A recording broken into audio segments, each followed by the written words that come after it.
Hello friends, welcome to the next session on LLP, Limited Liability Partnership Act 2008. Now in this session we shall discuss about the incorporation related topics. What do you mean by incorporation document? What do you mean by incorporation certificate? What are the procedures and formalities required to establish an LLP is discussed in this session. Let's see what's all about as far as incorporating an LLP is concerned. First point of discussion would be understanding what is meant by an incorporation document, for which I would directly refer to point number 6 in my first discussion. Later on I will connect it with other points. Point number 6, information or rather incorporation document shall mean 1. It should be in a prescribed form, as I've already suggested in my previous session that these forms are electronic forms, so it's not anymore manual to be hand filled. It should be in an electronic prescribed form which will be available in your portal www.mca.gov.in. Second, name of the LLP should be prescribed in that. Third, the proposed business of the LLP should be mentioned in that. Fourth, the address of the registered office of the LLP and also that of name and address of the partners of the LLP should be mentioned in the form. Address of the LLP, then name and address of the partners of the LLP should be mentioned in the prescribed form. Further, it also requires you to mention name and address of the designated partners. From amongst the partners, once you have chosen who is the designated partners, remember the points and provisions related to designated partners. At least 2 should be an individual, and among the 2 individual, 1 individual should be a resident partner who shall be termed as designated partner. Therefore, the name and address of the designated partners is also quite important, which has to be mentioned in the prescribed form. Further, such other information concerning the proposed LLP. If government feels that they require any more details, such details can also be asked in the prescribed form, which needs to be mentioned. Now, having understood what is meant by prescribed form, let us see what are the formalities as far as incorporation document is concerned. 1. 2 or more persons intending to carry on any lawful business with a view to earn profits shall subscribe their names. That means in this prescribed form, 2 or more persons shall mention their names by entering their details in the prescribed form, suggesting the fact that they want to incorporate an LLP and what are the proposed businesses, very clearly stating that they intend to do this business with a view to earn profits. Remember the point on charitable and non-economic activity. You cannot open an LLP to do a charitable or non-economic activity. It has to be with profit motive only. Next, you may ask me, sir, yes, we start with an intention of profit motive, but if eventually it turns out to be a loss-making situation, what do we do? Please understand, profits includes losses, so it is irrelevant whether you make profits or not in the future, but the intention to make profits is what is relevant to start an LLP. Second point, it should be filed in such manner and with prescribed fees with the ROC's state office in which the registered office is situated. That means it should be filed in such a manner, which means electronically, by using your digital certificates and in computer readable format, and prescribed fees, application fees shall be liable to be paid by the applicant to the registrar of companies state office. For example, if you take Karnataka, the registered office of Karnataka is in Bangalore, Koramangala, Kendreba.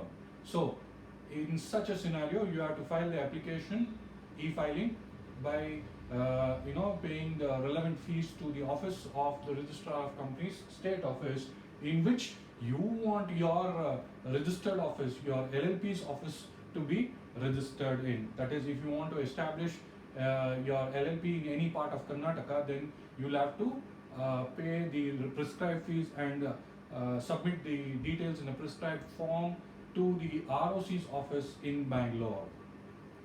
Are we clear on this point? Next, a statement in a prescribed form shall be filed with the incorporation document. Apart from the incorporation document, a statement needs to be filed. This is nothing but the statement of truth and statement of fact. We shall understand what the statement means further. Such a statement shall be made by either an advocate or a chartered accountant or a company secretary or a cost and management accountant who is engaged in the formation of an LLP, and also by one who has subscribed his name to the information document. So this statement is nothing but a statement of true facts. That is, whatever is mentioned in the information document is true to the best of my knowledge and belief. Such statement has to be given by one of the members of the LLP. That is, if you have subscribed your name to the LLP document, that is incorporation document, one of the members should file the statement. Apart from that member, there are professional practitioners who has to make a statement that all the details mentioned in the incorporation document submitted by the members to incorporate a LLP is true to the best of his knowledge and belief. That is, he has made adequate inquiries whether the members are capable of entering into a contract. That is, you recall the provisions of earlier session that the partner of an LLP should not be of an unsound mind, he should not be undischarged, insolvent.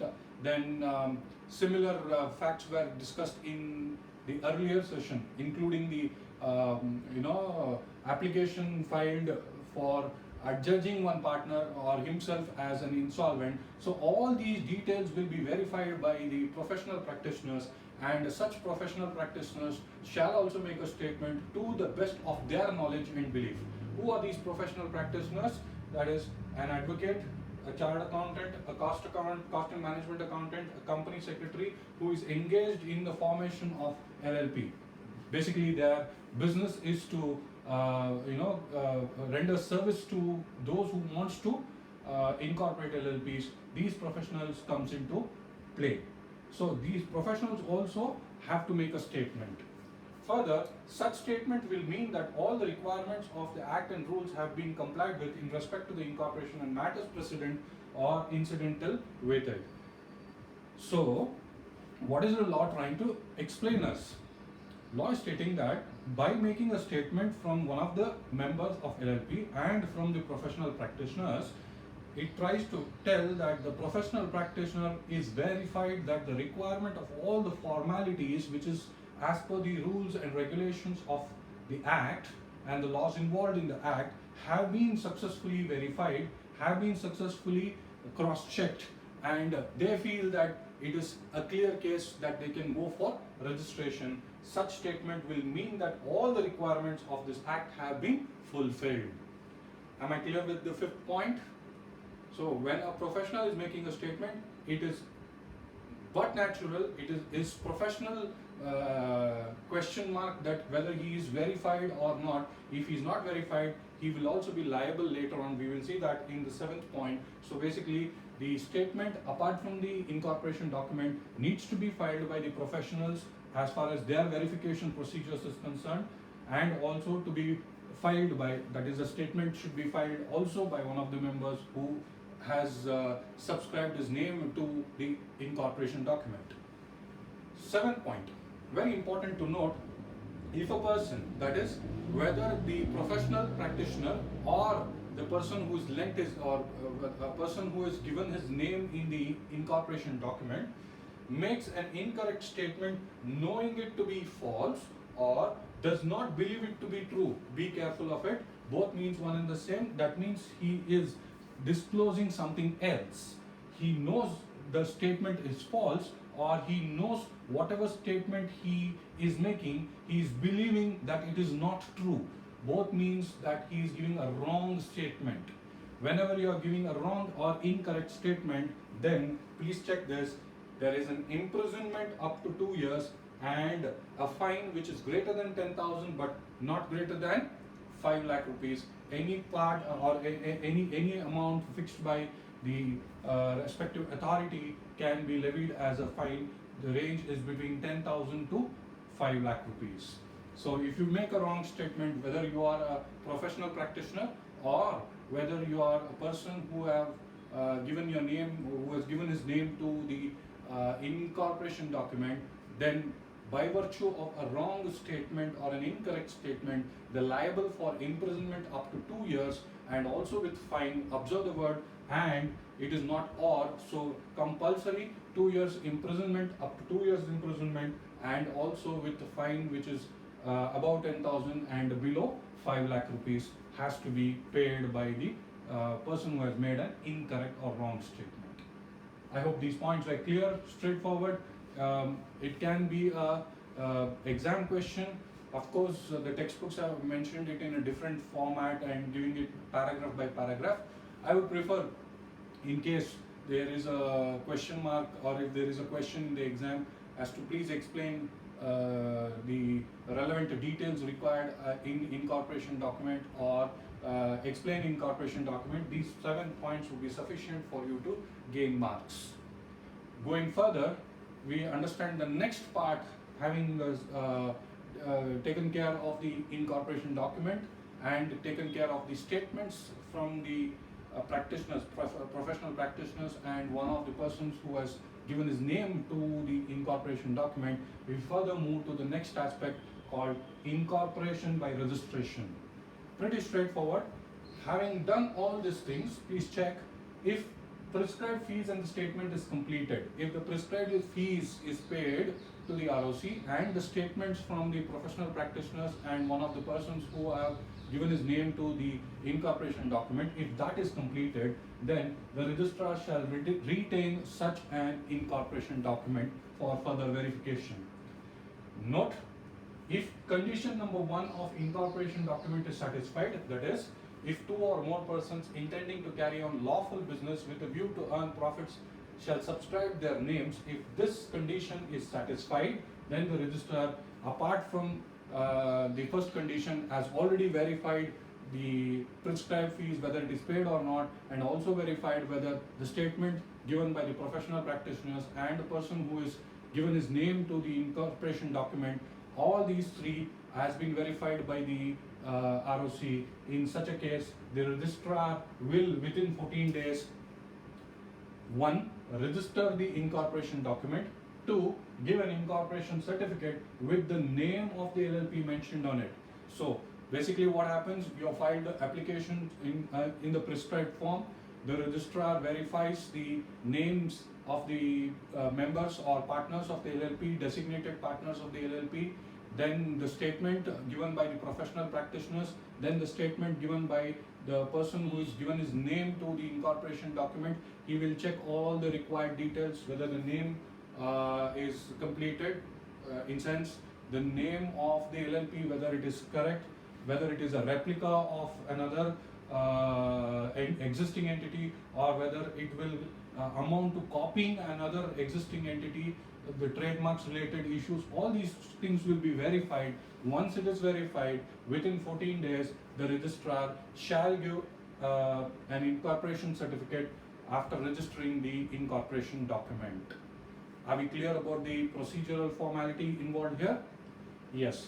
Further go ahead by making the third point, that is, statement made by professionals like advocates, chartered accountants, etc., that of the partners and designated partners shall be treated by the registrar as sufficient evidence. Registrar shall believe what the statements is made until and unless it is grossly untrue, to the best of the knowledge and belief of the registrar. Now you should also keep this in mind, that professional practitioners would have made their adequate research while giving such statements.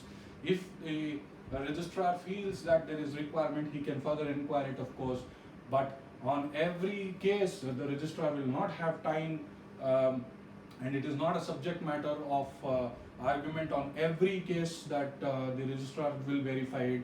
he can reasonably believe that it is sufficient evidence for registration procedure. Who can believe this? The registrar can believe this. He can rely on the professional practitioner's statement and also statement made by the person who's given his name to the incorporation document, as it is sufficient evidence of the matters contained in the incorporation document. Further, the certificate shall be a conclusive proof of the LLP's incorporation. Whether LLP is incorporated or not, what is the proof? What is the evidence? The certificate is the evidence that LLP has been incorporated. So that was the point as far as incorporation by registration is concerned. It may come for a 2 marks question.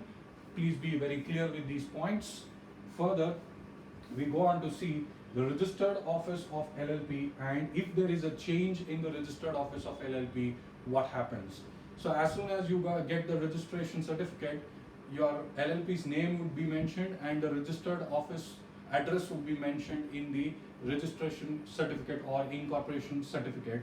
In case there is a change therein, what happens is what we are going to understand now. Let's see further what is it all about. Every LLP shall have a registered office. Why is a registered office required? Check this. To which all communications are addressed and received. So in case a notice has to be given, or a letter has to be posted, or any communication has to be made, or if a contract has to be signed, then definitely the question of where is the office, what is the address of the office, which place is the registered office, all these becomes relevant.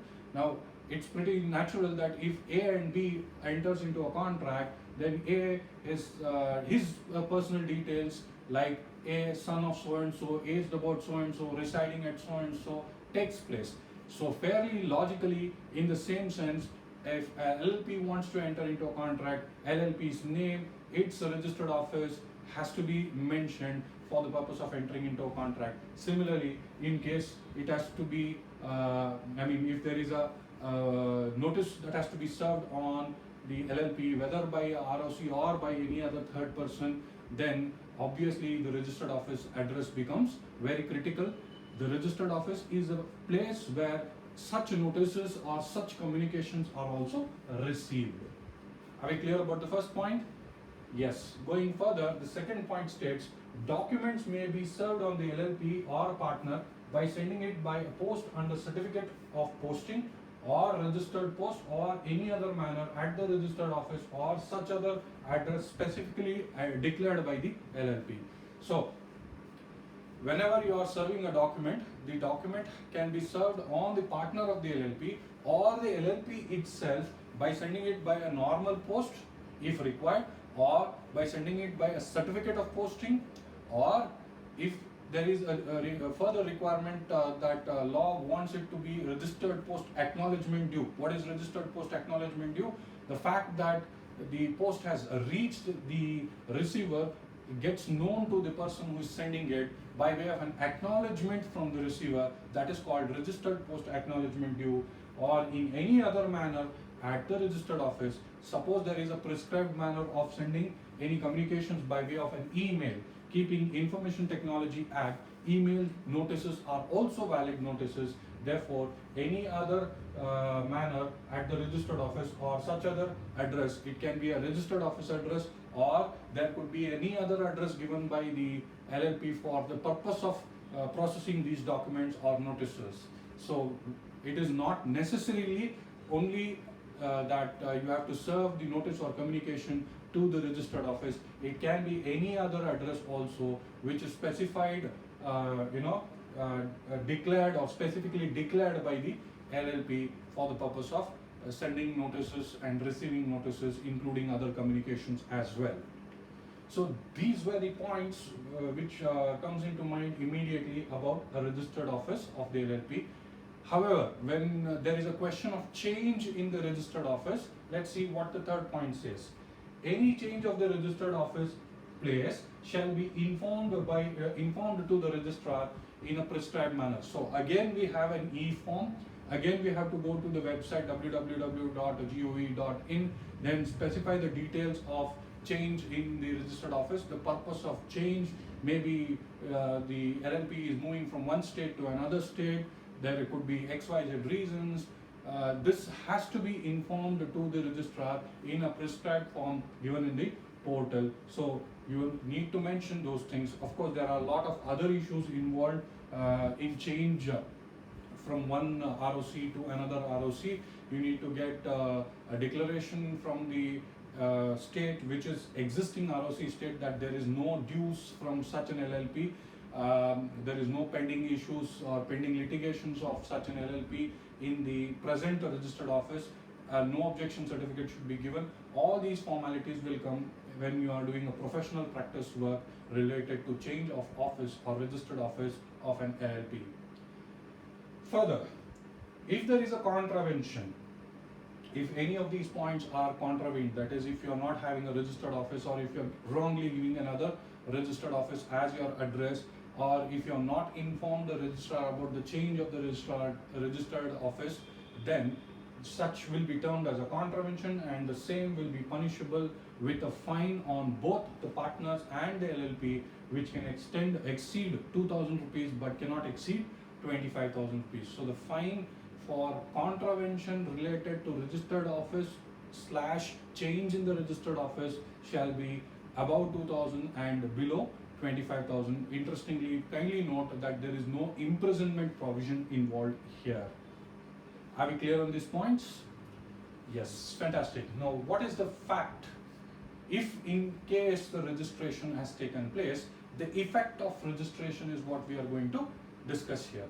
Effect of registration of an LLP, first point, the LLP upon registration shall by its name be capable of, what can the LLP do just because it has a registration certificate? It can do so many things.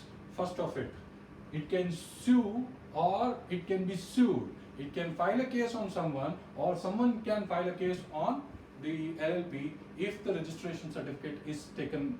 That means if incorporation certificate is already completed, the LLP in its own name can sue another person, or another person can file a case on the LLP itself.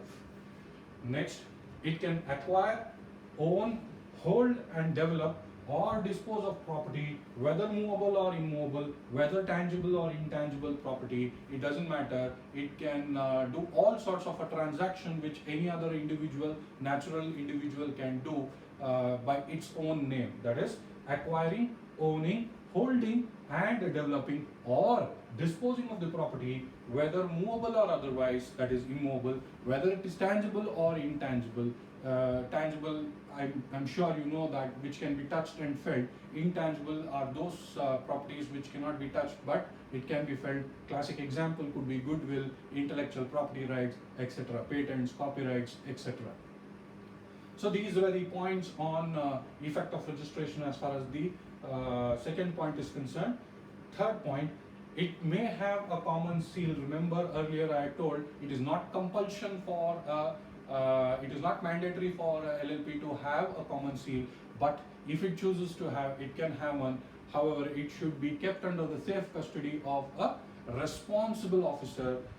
Here, having a common seal, if it decides to have one, is one of the options if you have a registration certificate. And lastly, it can do or suffer such other acts as any other body corporate may lawfully do or suffer. That means it can take decisions on its own through the designated partners.